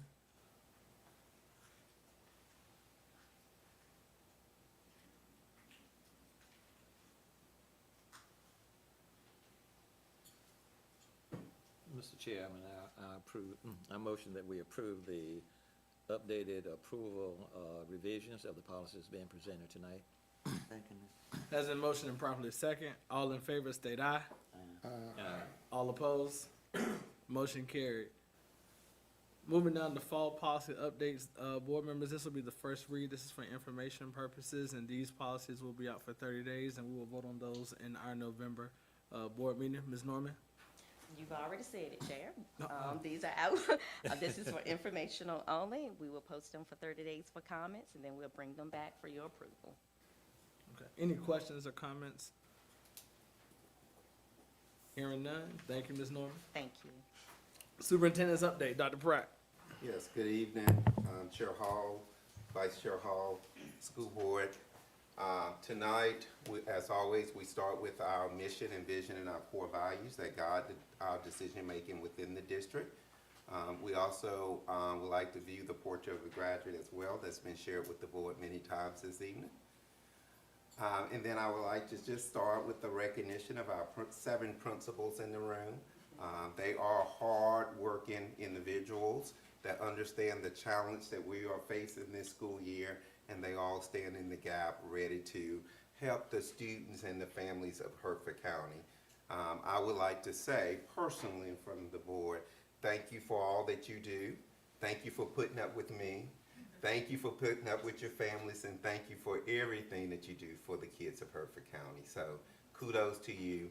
I'm extremely proud of the work that you're doing each and every day. So thank you.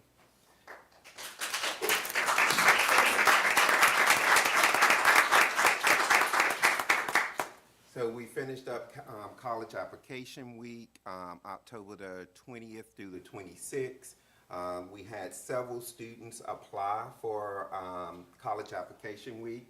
These numbers only reflect that week. We had some students apply before and after, but I only collected the data for that week. So at CS Brown, out of 20 of their students, 19 of their students applied for college or submitted a college application, submitting 137 applications. Early College High School had 31 students of their 47, completing 216 applications for that week.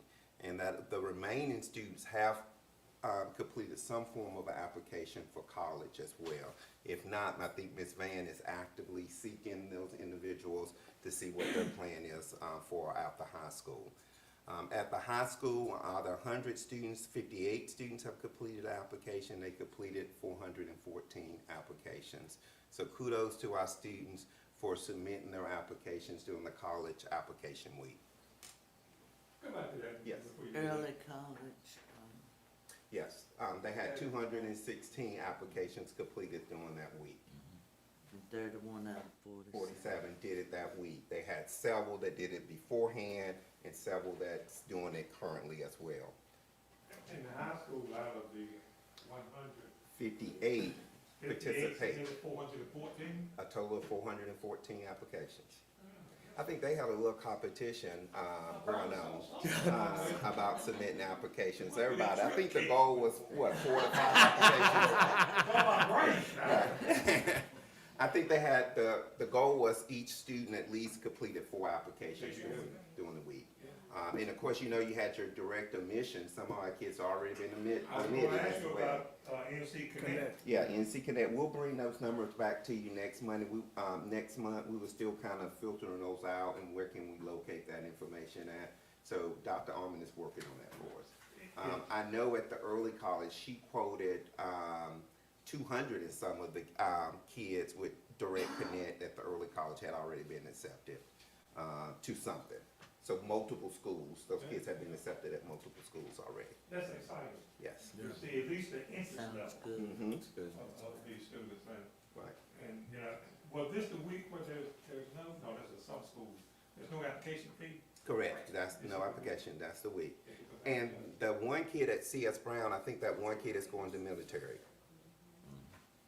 So we're working hard to say to counselors and principals, every kid needs a plan, right? That's right. And so That's they're right. working with students very diligently to make sure they have a plan after high school. Good. Now those numbers in parentheses there, It's the total number in the senior class. who are eligible for They seniors. could, yes, seniors, Seniors. that could apply to somewhere. They could apply, right? I'm telling you, that's, So we're still working, the council's still working, and that we'll continue the process with them as well. So kudos to them. in every case, it's triple. Mm-hmm. And once upon a time, some of us only had one school you could apply to. That's That's true. that's true. Look at how things have changed. Mm-hmm. Mm-hmm. Just very impressed with those numbers. I think so. And, you know, it's things like this, though, our public need to hear. And hear it more than once. That's right. We'll get it out there tomorrow. I mean, it really is. I mean, just, you know, out of 100 kids at the high school who are eligible, Right. 58 took advantage Mm-hmm. and did 414. Applications. And that ain't, and that was it. And anyway, thank you. We'll get it out. It's It's hot off the press this morning. And don't forget that NC Connect now. We won't forget, because I'm interested in that as well, so we won't forget it. Somebody ended up putting Coltrane up there talking about it. What's her name? You ain't seen her? Talking about NC Connect. I've seen it. Yes. Channel 19, yes, okay, yes. Did you put it up there? Okay. They don't watch it. I saw that on the regular now. Yes, I do, yeah. I'll tell her next week. She would look good. Yeah. I know her husband, know her, what's her name? Shaw, Coltrane. I don't know how y'all got it up there, but it really talking about NC Connect. Yeah. All right. I just want to make a comment, to Mr. Dudley. I don't know if his daughter is coming to Hertford County, but I always feel as if you've done a good job, that you and your wife should be commended. Your daughter was representing North Carolina A&T in another county away from here. And it was, someone called and asked me, did I know the young lady? And I said, yes. And it was your daughter they were talking about that was so professional and did such a wonderful job, with their students. You and Mrs. Dudley should know that. You should be proud, very proud. Yeah. Very positive and very professional. And she hasn't forgot about Hertford County either. She takes care of us as well. That's all right. I know she does. I missed that report. What was that? Was that on Channel 19? No. This was on the television. I said, how did I miss that? It was on the phone call. Hold on 19. All right, that's, you good? Yeah, so 2 announcements. We do have our ribbon cutting for the Spark NC Lab on November the 17th at the high school. So we're really excited about this lab and exposing our high school to STEM-related curriculums. And so we're looking forward to doing the ribbon cutting at the high school. Also, as a reminder, we do have Beetlejuice coming up November the 7th, 8th, and 9th. Encourage everyone to go out and see our students participate in that play at Ahoskie Elementary. All right. Also, Red Ribbon Week is coming up, October the 23rd to 31st. I've seen many announcements out there from our schools that are celebrating that. And I think Wednesday we're supposed to wear red. We're in pink today, but Wednesday you should wear red in honor of Red Ribbon Day as a district. Paint the District Pink is today, October the 27th, so thank everyone for wearing your pink throughout the district and participating in that for Breast Cancer Awareness Month. So thank you for that. Also, I had the opportunity to visit Jordan Grove Church in Winton yesterday, and so I was excited to be a part of that that church on Sunday. And so Mr. Cooley went with me and Ms. Freeman. I really went with Mr. Cooley and Ms. Freeman. Something told me that. Yeah. And so they are out visiting churches, and I'm going with them about volunteers and mentors and how they can support our district overall. And so Mr. Cooley did an excellent job in representing the district and encouraging members of that church to participate in our mentor and volunteer group. So I'm excited about that. Our next visit is scheduled for November the 9th. We're at Soul Saving Station. That's nice. And so we will be there recruiting individuals to be mentors and volunteers as well. And the most important thing I think I got from this, if you can see that picture next to the group picture of the adults, that young lady is Miss Dickinson's daughter reading the Bible verse for the church. Powerful. And that young man below her is our student as well who gave the prayer in the church for that Sunday. And that young man over there on the drums is our student too, was beating away all through the program. And so it's wonderful to see our kids in a different environment and seeing what they do outside of the school walls each and every day. So I had a great opportunity. It was funny. I was walking up going in and say, "Is that you, Dr. Pratt?" I said, "Yeah, it's me. It's me." I want to say sinners have souls too, right?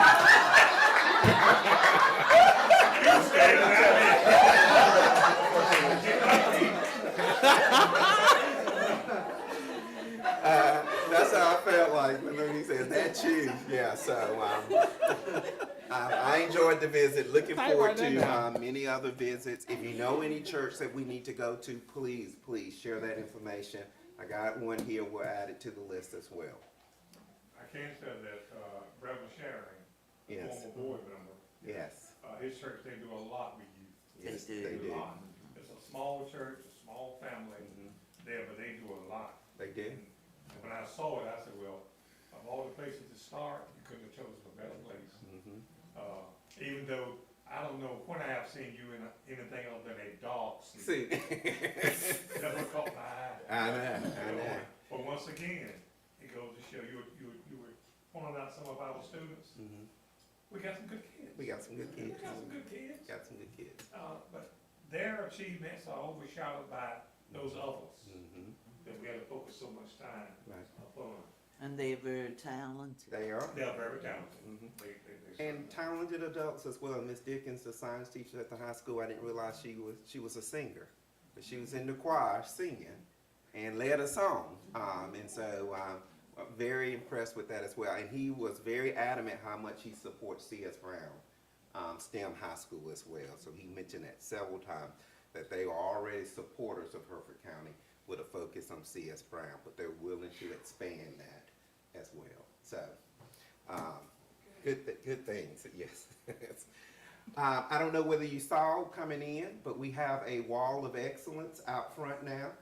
The color is different as you walked in, but these are all of the year candidates from last school year. So we will now start recognizing for a year to have their picture up as a hall of excellence for all our of the year candidates each school year. So we're excited about that. I want to thank Robin Knight, who designed it. The maintenance crew painted it, so thank you for that. Miss Britt, Sabria Britt, and Miss Horton also participated in getting the wall ready for today. So thank you for your leadership to make this wall happen in the district. Then we have some upcoming dates for from early college. I made sure Ms. Weaver checked these dates today so we have them correct. October the 31st is progress reports for the early college. November the 11th is no school, it's a holiday for Veterans Day. And then November the 21st is progress reports issued to students again. I got the nod, so that means it's right. All right, so keep going and we'll try the traditional calendar. October the 31st, which is Friday, is an early release day. November the 4th is report cards that's issued to our students. November the 10th is no school, it's an optional work day. And of course, November the 11th is the Veterans Day, no school. And then we have progress reports going home with those students on November the 18th. Got a nod there, good. Thank you, Ms. Weaver. Thank you, that concludes my presentation. Well, since we are passing our accolades and whatnot, and I'm truthful, our superintendent was honored by the Gallery Theater. Yes, sir.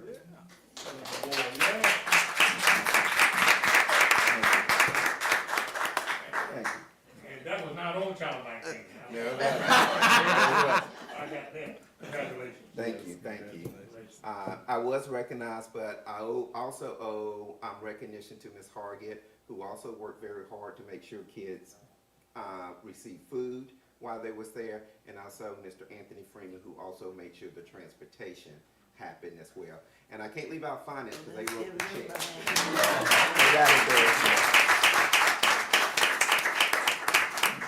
There is no I in team. That's right, That's right. that's right. That's right. All right. Leave it alone there. See, I'm Yes, sir. good now. Yeah. I can be a title there. Board comments, Wow. Mr. Deloach? Thank you.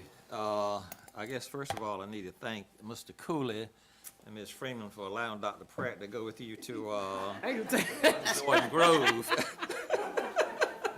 But sincerely, definitely want to thank our principals and recognize them for the work that you do. And we all understand how difficult it is and how tough it is, but we do appreciate what you do. Just want you to know that. And thirdly, want to send condolences to Ms. Jones Wright's family. I think we lost her, teacher assistant in the county for years and years. So I want to send condolences to her family as well. Just an announcement to our principals. Your many grant allotments were delivered, I think, the 25th. Some teachers are sending me messages and want to know when can they start. They can start the 25th, they can start, up to you, but once you get the money, you can go ahead and start. Also remember that the grading period is coming to an end, and you have dollars that you can use to support your kids in those grades. Please spend that money. Please use it wisely. Thank you so much and have a good day. Thank you, Mr. Loach. Mr. Shields? I'd also like to thank the principals for the hard work they do. I was married to a principal, I still am married to the same person, but I didn't want anybody to get the wrong impression, but anyway, I know how hard you work and what you do to you're the backbone of this school district. And always principals, a great principal normally means a great school, and it's really, really important that we support you any way we can.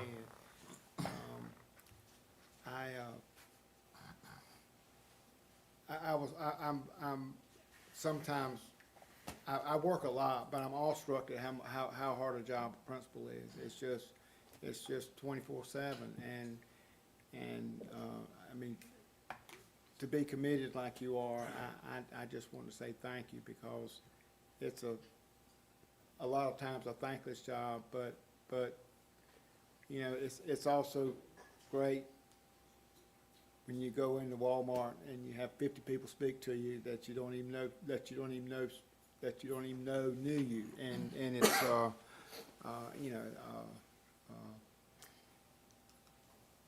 Beyonce ain't got anything on school principals, I can tell you that.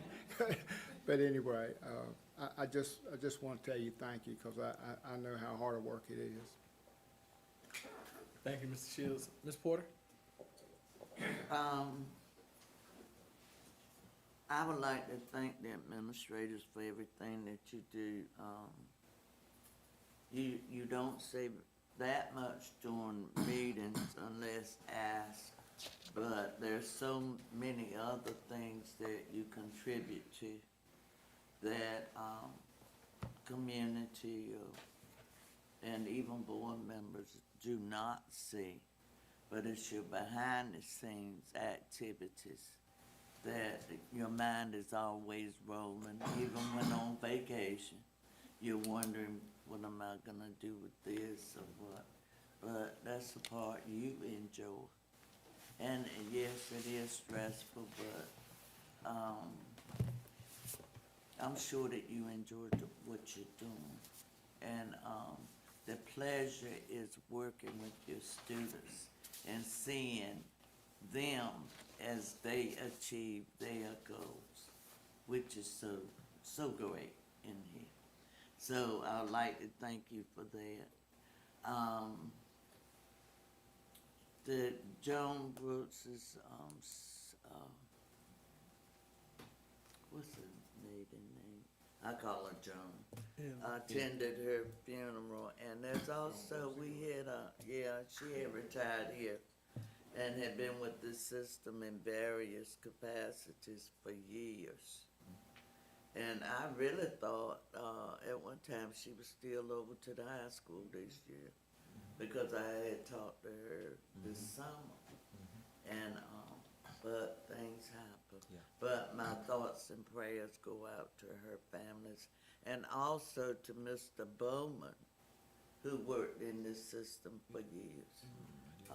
I think his service is on Friday. Oh, okay. So our thoughts and prayers are with his family also. Dr. Pratt, you said when you were going in the church, they said, Dr. Pratt, is that you?